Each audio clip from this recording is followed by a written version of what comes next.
మత మౌఢ్యంతో మత ఉన్మాదంతో రగిలిపోతున్నప్పుడు మంచి కూడా మనకి చెడుగానే కనబడద్ది. మంచి కూడా ఎలా కనబడద్ది? చెడుగా కనబడద్ది.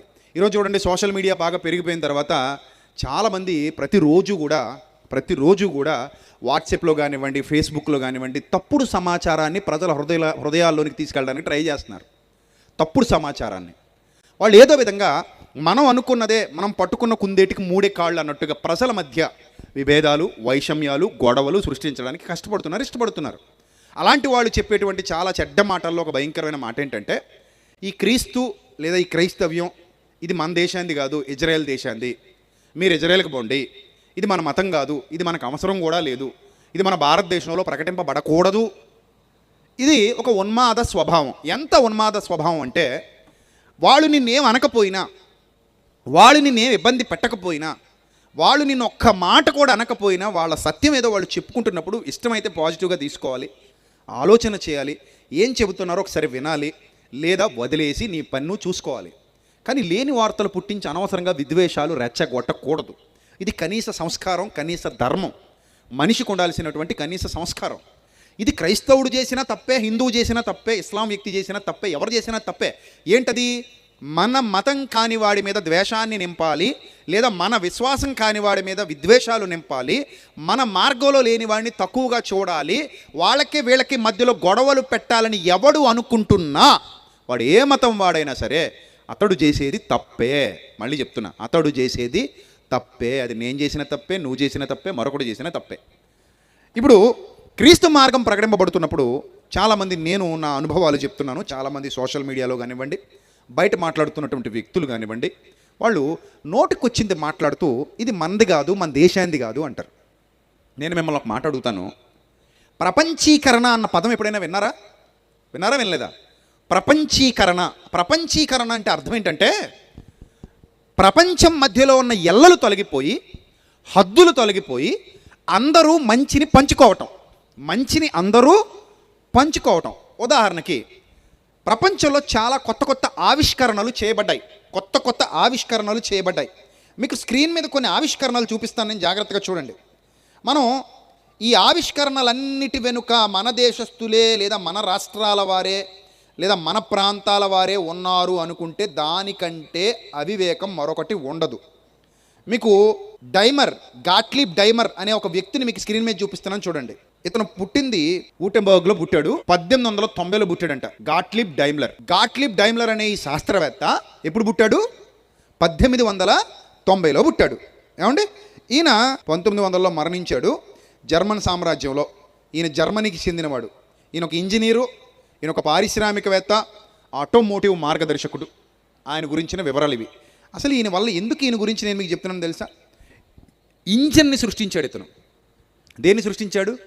ఇంజిన్ అంటే ఏంటి? మీకు బైక్ వచ్చిందా? బైక్లో వచ్చారా? ఎంతమంది బైక్లో వచ్చారు చేసి చూపించండి. రైట్, చాలామంది ఉన్నారు. మీ అందరూ వేసుకొచ్చిన బైకులకి సృష్టికర్త అతనే. ఆ బైక్ లోపల ఏముంది? ఇంజిన్ ఉందా లేదా? ఉందా? ఇంజిన్ ఉందా? ఇంజిన్ లేకుండా బైక్ నడుస్తుందా? నడవదుగా.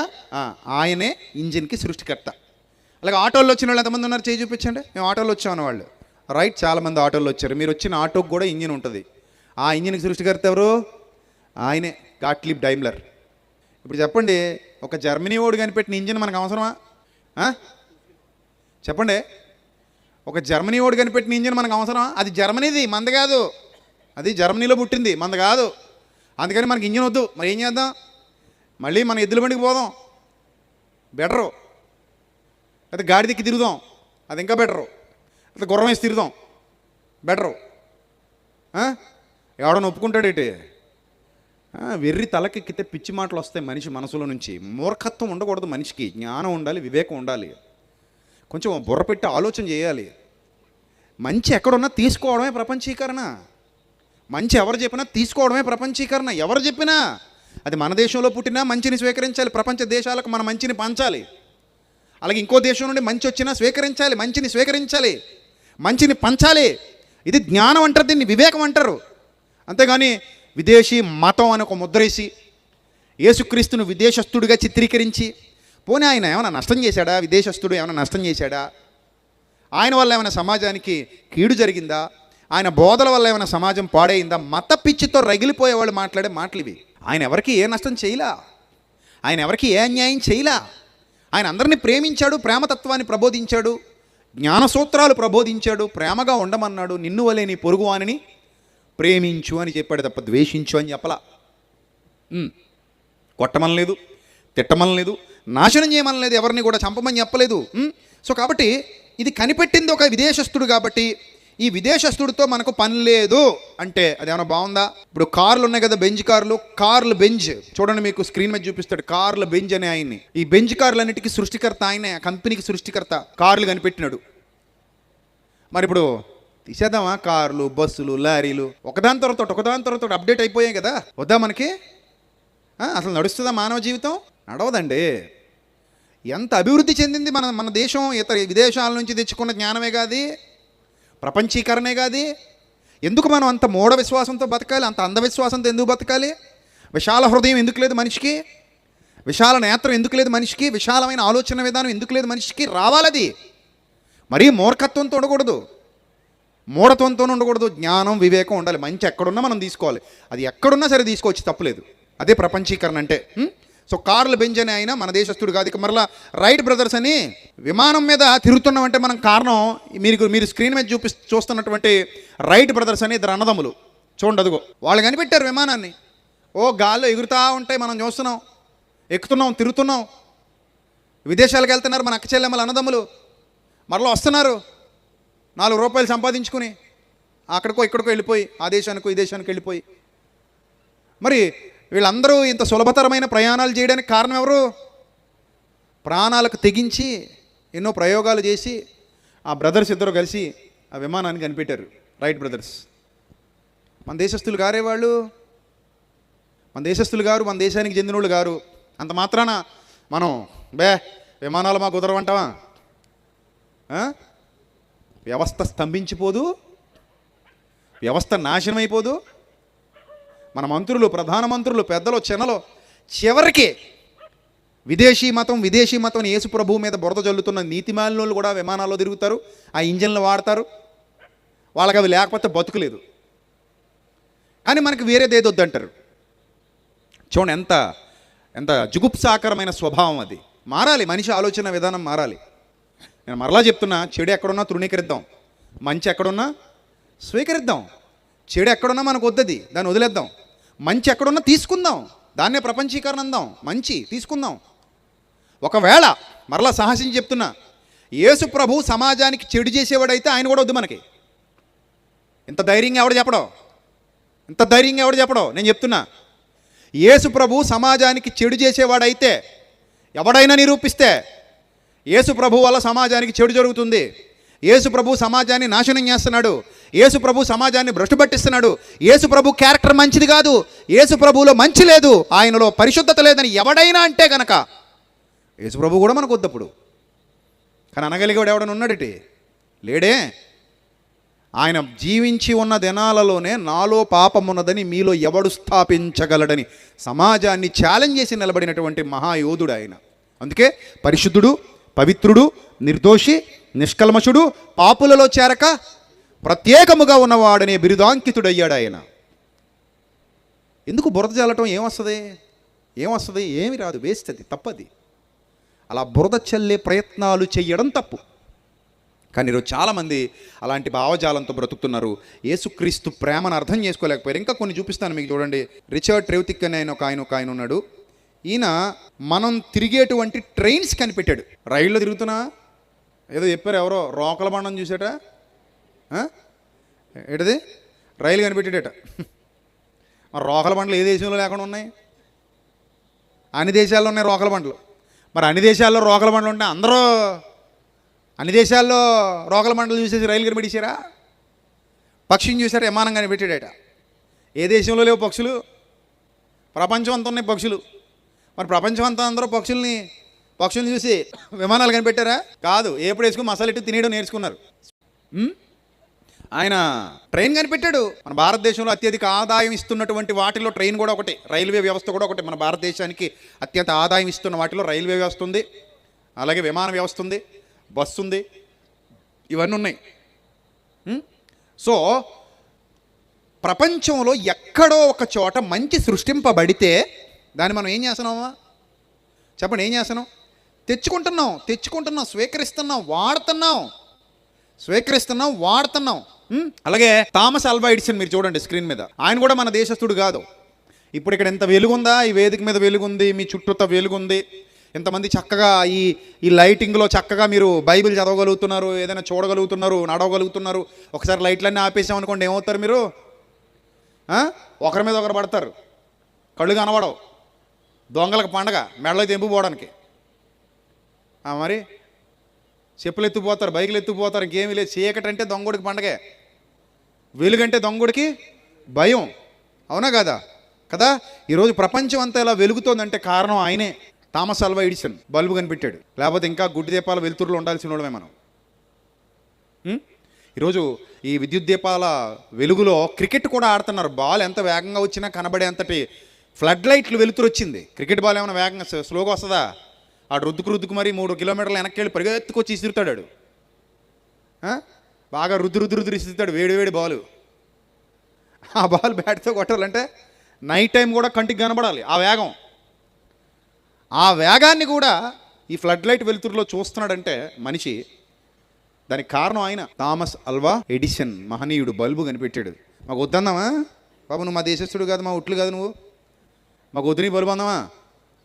ఏడే ఆ ఉట్లు సుట్లు జబ్బులు ఉంటే చంపేయండి ఈ రోజుతో. ఆ దరిద్రం జబ్బు వద్దు మనకి, అంత అవసరం ఏమీ లేదు మీరు అనుకున్నట్టు. ఇప్పుడు సూటిగా అడుగుతాను, ఒక మాట చెప్పండి, మీ కులంలో అందరూ మంచోళ్ళేనా? ఎదవలేరు? ఇలాగ అడిగితేనే బాగా అర్థం అవుద్ది. మా కులంలో అందరూ మంచోళ్ళేనా? ఎదవలేరా? బోళ్ళు అంతమంది ఉన్నారు. మీరు అప్పుడు సమాధానం చెప్పాలి, ఎదవలు కాదండి, ఎదవలు ఉన్నారండి బాబు అని చెప్పాలి. అన్ని కులాల్లో ఉన్నారు అలాంటి వాళ్ళు. నా కులంలో ఉన్నారు, నీ కులంలో ఉన్నారు, అందరి కులాల్లో ఉన్నారు. మరి అలాంటప్పుడు ఈ కులగజ్జి మనకి ఎందుకు? కులం ఉంటే ఉండని ఫోన్లే. అన్ని చోట్ల సర్టిఫికెట్లో రాసేసి ఉంది. రాజ్యాంగంలో ఎప్పుడైనా ప్రపంచంలో మన భారతదేశంలో ఎప్పుడైనా ఒక చట్టం చేసి మొత్తం కులాలు ఎత్తిపడేస్తున్నామంటే తీసేద్దాం. అంతవరకు అలా ఉంచుకోండి, ఉంటే ఉంచుకోండి, కానీ జబ్బు పెట్టుకోకండి. అన్ని కులాలు సమానం అనుకున్నప్పుడు ఏ జబ్బు ఉండదు. నాది ఎక్కువ, నీ తక్కువ. ఎందుకు మనకు ఆ దరిద్రం? ఎక్కువ తక్కువలు ఏమున్నాయి ఇక్కడ? ఏమీ లేవు. అయినా మనిషిని చూసి కులం చెప్పగలమేంటి? నువ్వు డప్పు కొట్టుకుంటేనే తెలుస్తుంది. మనిషిని చూసి చెప్పలేం కదా. కొంతమందికి ఏమో పేరులో ఇంక్లూడ్ అయిపోయి ఉంటుంది, కొంతమందికి ఏమో సర్టిఫికెట్లో ఉంటుంది, కొంతమందికి ఏమో వీధుల్లో ఉంటుంది. రాస్తుంటారు అక్కడక్కడ రెడ్డి వీధి, గౌడ వీధి, శెట్టి బలిజ వీధి, వెలమ వీధి, గొల్లల వీధి, చౌదరిల వీధి, కాపు వీధి, కమ్మ వీధి రాస్తుంటారు కదా. వీధులకు పెడుతుంటారు బోర్డులు. మాల వీధి, మాదిగ వీధి. నువ్వు పెట్టుకుంటే తెలుస్తుంది. నువ్వు పట్టించుకుంటే ఎక్కువ అవుతుంది. అది నువ్వు పట్టించుకోకపోతే ఏమీ లేదు అక్కడ. నువ్వు పట్టించుకోకపోతే ఏమీ లేదు. కానీ మనిషి దాన్ని పట్టించుకోవడం కాదు, భూతత్వంలో చూస్తున్నాడు. భూతత్వంలో అక్కడ తాగాడా, దేవుడి దగ్గరకు కూడా వచ్చాడు. అంతే, దేవుడిని కూడా విభజించి పడేశాడు. ఈ దేశానికో దేవుడు, ఆ దేశానికో దేవుడు, ఈ వీధికో దేవుడు, ఆ వీధికో దేవుడు, ఈ రాష్ట్రానికో దేవుడు, ఇంకో రాష్ట్రానికి ఇంకో దేవుడు. మొత్తానికి దేశానికో దేవుడిని పెట్టాడు. ఇంకా నేను దేశానికో సూర్యుడు అనలేదు. దేశానికో సూర్యుడు, దేశానికో చంద్రుడు అవుతుందా? అవదనాయనా. అన్ని దేశాలకి ఒకడే సూర్యుడు, అన్ని దేశాలకి ఒక్కడే చంద్రుడు, అన్ని దేశాలకి ఒక్కడే దేవుడు. ఇది మనకు అర్థం కావాల్సిన సత్యం. అది ఎప్పుడైతే మనకు అర్థం అవుద్దో ప్రపంచంలో ఏదున్నా సరే స్వీకరిద్దాం. దేవుడు ఒక్కడే, పరమాత్ముడు ఒక్కడే, భగవంతుడు ఒక్కడే, సృష్టికర్త ఒక్కడే. ఆ ఒక్కడిని మనం ఆరాధిస్తున్నాం, ఒక్కడి కోసం మనం ఎదురు చూస్తున్నాం, ఆ ఒక్కడిని మనం పూజిస్తున్నాం, ఒక్కడిని మనం గౌరవిస్తున్నాం అనే మనసు మన అందరికీ ఉండాలి, ప్రపంచం అందరికీ ఉండాలి. ఆ ఒక్క దేవుడే ప్రపంచానికి అంతటికీ దేవుడు అనే విశ్వాసంతో అందరూ, అన్ని మతాల వాళ్ళు అదే భావజాలం కలిగి ఉండాలి. దేవుడు ఒక్కడే. ఇది అన్ని మతాల వాళ్ళు గౌరవించాల్సినటువంటి విషయం, అన్ని మతాల వాళ్ళు నమ్మాల్సినటువంటి విషయం, అన్ని మతాల వాళ్ళు అర్థం చేసుకోవాల్సినటువంటి విషయం. అంతే తప్ప ఈ గొడవలేంది, కొట్లాట్లేంది, కొట్టుకు సావడం ఏంది, తిట్టుకోవడం ఏంది, కొట్టుకోవడం ఏంది? అవునా కదా? మీకు ఎలా అనిపిస్తుంది చెప్పండి. ఇప్పుడు కొట్టుకుంటూ తిట్టుకుంటూ ఉంటే బాగుంటుందండి మనిషి జీవితం? కొట్టుకుంటూ తిట్టుకుంటూ నరుక్కుంటూ చంపుకుంటూ పొడుచుకుంటూ ద్వేషించుకుంటూ ఉంటే మనిషి జీవితం బాగుంటుందా? బాగోదండి, బాగోదు. ఒకరికొకరు సహకరించుకోవడంలో ఉన్న ఆనందం ఒకరినొకరు పొడుచుకోవటంలో లేదండి. ఒకరికొకరు పంచిపెట్టుకోవటంలో ఉన్నటువంటి సంతోషం ఒకరిదొకరు దోచుకోవటంలో ఉండదండి.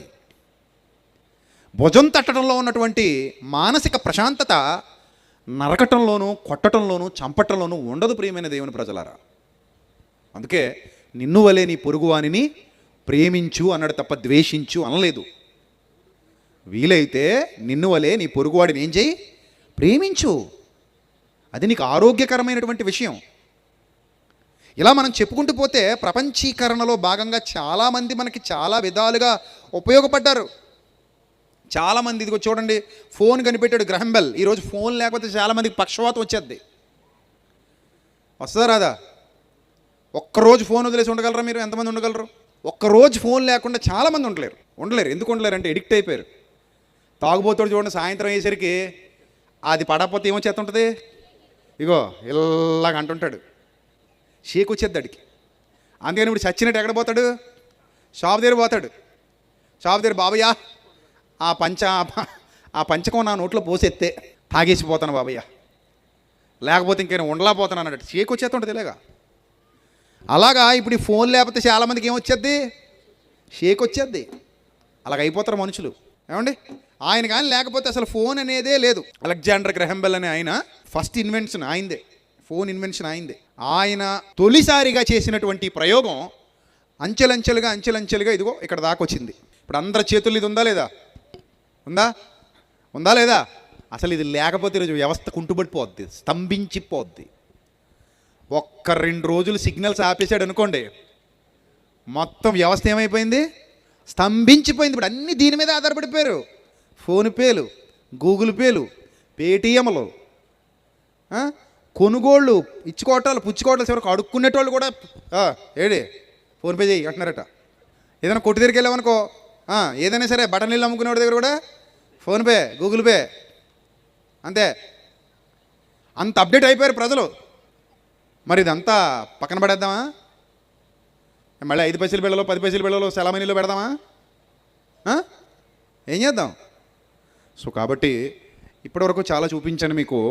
ప్రపంచంలో కొత్త ఆవిష్కరణలన్నీ కూడా మానవుని ప్రయోజనార్థమై అవి సృష్టింపబడ్డాయి. వాటిని మనం వాడుతున్నాం. ఇంకా చాలా ఉన్నాయి. రాత్రి అంతా సరిపోదు చూపించుకుంటూ వెళ్ళిపోతే. ఇలాంటివి ఇంకా చాలానే ఉన్నాయి. కొన్ని వందల విషయాలు మాట్లాడవచ్చు ఇక్కడ నేను. కానీ అవన్నీ అవసరం లేదు. మీకు అర్థమైంది విషయం? అర్థం లేదా? మీకు విషయం అర్థమైందా? ఈరోజు మనం బ్రతుకుతున్నామంటే కారణం కేవలం మన దేశం మీద ఆధారపడ్డాం. మనం అన్ని దేశాల వారి సహకారంతో బ్రతుకుతున్నామా? అన్ని దేశాల సహకారంతోనే మనం హాయిగా ఈరోజు బ్రతుకుతున్నాం. అలాగే మన దేశం కూడా ఇతర దేశాలకు సహకరించింది, చాలా విషయాల్లో సహకరించింది. మనం సహకరించాం, వాళ్ళు సహకరించారు. అందరూ కలిసిమెలిసి ఆనందంగా సంతోషంగా బ్రతుకుతున్నాం. ఈ ఒక్క పాయింట్ మనకు అర్థమైతే విదేశాల నుండి ఎన్నో వస్తువులు దిగుమతి చేసుకుంటున్నాం. విదేశాల నుండి ఎన్నో కొత్త ఆవిష్కరణలు దిగుమతి చేసుకున్నాం. విదేశాల నుండి ఎన్నో విషయాలు మనం నేర్చుకున్నాం. ఆ విషయాలన్నీ మర్చిపోయి ఇప్పుడు ఏదో యేసుక్రీస్తు అనేసరికి విదేశస్థుడు అని ముద్ర వేసే ప్రయత్నం చేస్తున్నాం. అది ఎంత తప్పు మీరు ఆలోచన చేయాలి ప్రియమైన దేవుని ప్రజలారా. ఇప్పటికీ ఈ దుష్ట భావజాలం కలిగినటువంటి వ్యక్తులు చాలామంది ఇప్పటికీ ప్రజల్లో ఆ దుష్ట భావజాలాన్ని నింపటానికి కష్టపడుతున్నారు. యేసు ప్రభు ఎవరి మీద ద్వేషాన్ని నూరిపోసినవాడు కాడు. యేసు ప్రభు అందరికీ ప్రేమను పంచమన్నాడు. యేసు ప్రభు సత్యాన్ని వ్యాపింప చేయడానికి వచ్చాడు. యేసు ప్రభు జ్ఞానాన్ని వెదజల్లడానికి వచ్చాడు. అంతే తప్ప ఆయనలో ఎక్కడా కూడా విద్వేషాలు రెచ్చగొట్టే గుణం లేదు.